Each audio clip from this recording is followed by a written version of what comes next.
What started this conversation was I was at the dinner table the other day with my children, and my two boys. They began talking to me about, Dad, I'm going to open up this business, and Dad, I want to do this, and Dad, I'm going to have to buy this stuff. And there I was. I found myself drawing. I was like, it is time. And I found myself drawing out the cash flow quadrants to my boys and talking about these different avenues and talking about what it's like to be an employee, what it's like to be a small business owner, what it's like to be a big business owner, being an investor, and the footprint that comes with each one of those routes. It was just terribly interesting conversation. I thought I'd share it here with you, of course, on the channel. Hello and welcome to the Durham Talents channel. My name is Jesse Durham. Today's quick take is going to concern looking at the cash flow quadrants as described by Robert Kiyosaki in his second book, The Cashflow Quadrants. So Mr. Rich Dad, Poor Dad, Robert Kiyosaki talks about these quadrants, okay? So on the left-hand side, top left, there is the employee. Bottom left, there is the self-employed or the specialist or the small business owner. In the top right quadrant, you have big business. That's going to be businesses with 500 plus employees. And then in the bottom right quadrant, we have the investor, okay? So I don't want to get too deep into breaking this down. If you've not read Rich Dad, Poor Dad by Robert Kiyosaki, I highly encourage that. I believe it's still the best-selling personal finance book of all time. Highly encourage that. Many of you probably have read it. He's got a second book called The Cashflow Quadrants. Highly encourage that. I don't know that I can say that I liked one more than the other. They build on each other. So that's why I'm numbering them for you right there. And he does have other books.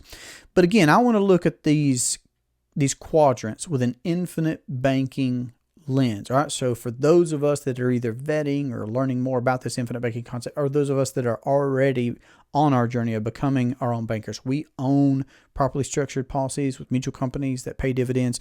And we're going to fit into one of these categories. We all are. We're either going to be employees, self-employed, big business owners, or investors. Now, let me talk to the employees for a minute. So for the employees out there, we're very much that average American that Nash talks about in his book, Becoming Your Own Banker. So we're pursuing a career, and maybe we have 10 years left, 20 years left, 30 years left, and we work for somebody, and maybe they have government qualified plans and individuals that they march out in front of you every year, and they're telling you to park your money here. And of course, in being an employee, the vast majority of us, of course, we're just participating in this conventional commercial banking system. So we're financing our cars. We have our homes financed with the commercial banks. We're putting our vacations on the credit cards, etc. We're just doing conventional banking. That is until, of course, we begin implementing the infinite banking concept. And then piece by piece, brick by brick, we begin to change that. Okay? So I'm just asking you to question things as an employee, because we just must recognize we're probably earning a predetermined salary, okay? And over the course of our life now, we're deciding to become our own banker, which means now we're going to be warehousing our wealth in these private assets. I mean, that's not even the kind of vernacular, that's not the kind of vocabulary associated with employees. So, hey, we've not arrived. I've not arrived. So we're learning. We're actively seeking to do better. We're wanting to live financially independent and autonomous, even as employees. Okay? So that's my background. So I come from a background of being a high school Spanish teacher in a government school, from being a law enforcement officer in the state of North Carolina. So both those prior careers, I was an employee. I had those government plans. My wife and I were pursuing regular careers, what we would call just regular blue-collar careers. And that is what it is. So I hope that's helpful. Let's keep going. Self-employed, small business owners, specialists in your field. Okay. Many of you're going to have a background probably in debt, okay? So you've had to further your education, or you've had to buy a bunch of business equipment to run your equipment. You've had to do some things where, yes, you have more advantage perhaps on earning, but of course you're limited to what you can do maybe with a small group. But plenty of folks, they're sole proprietors. of course, and you may not have that background net of an employer offering you to participate in a plan, or even offering to match and free money. Okay, don't let me get on that tangent too much. But you might be bringing some baggage, some financial baggage, of course, so to speak. And that's not a knock on you. That's just saying you're going to be in a different situation, perhaps, than these other quadrants. And we just need to recognize the pros and the cons and the X's and the O's. So perhaps you have some debts, and you certainly have cash flows that you have to manage. I mean, you're concerned about things like payroll. You're concerned about things like taxes, etc. So again, it behooves us all to be our own banker. Doesn't matter if we're an employee. Doesn't matter if we are the business owner, that small business owner, or a specialist in our field, or self-employed. We can be our own banker. We could be financing our business ourselves.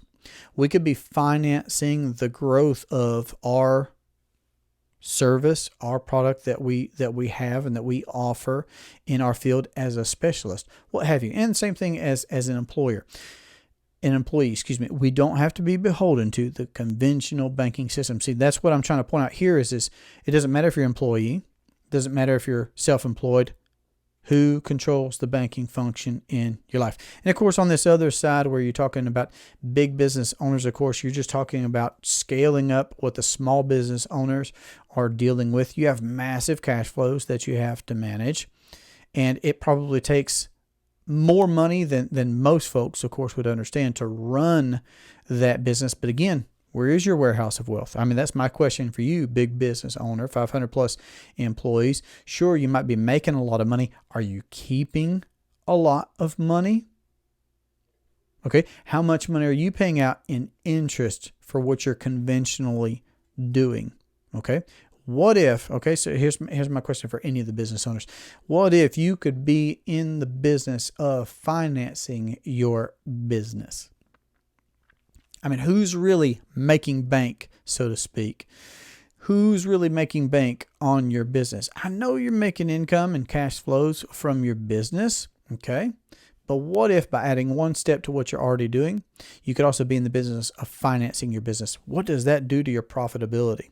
What does that do to exponentially growing your profitability by being in the business of financing your business? And then for the investors out there, capital has a cost. Okay, there are two ways to earn. People can be at work. Those are the employees, the specialists, the self-employed, small business owners.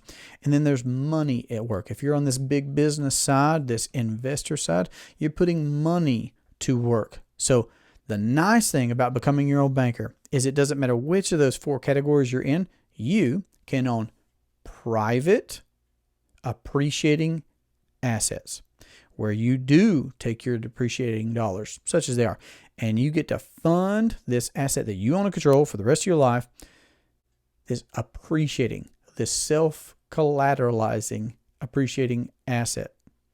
So you do get to put your money to work. So you're an employee, you're a business owner, etc. You're doing what you're doing, but your premiums, okay, those are dollars that are compounding forever into the future, wherein you still maintain access. And listen, in all this, no matter what your background is, in which of the quadrants, no matter what your background is, you can become your own banker by adding one more step without taking on any additional risk, without losing control, without changing your cash flows. I mean, I know that's important for everybody, but my business owners, without changing your cash flows, that's so very important.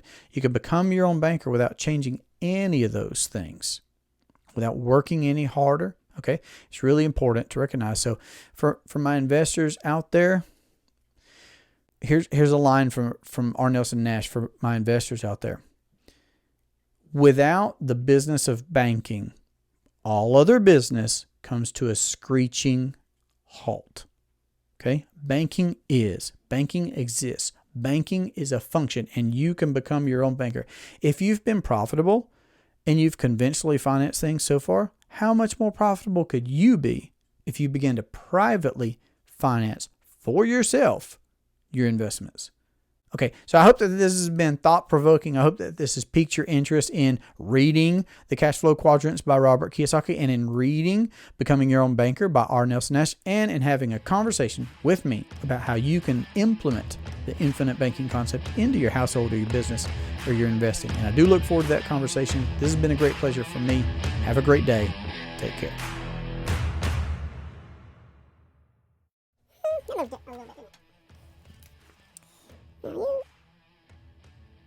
Fantastic. Perfect. Wonderful. Marvelous. Spectacular.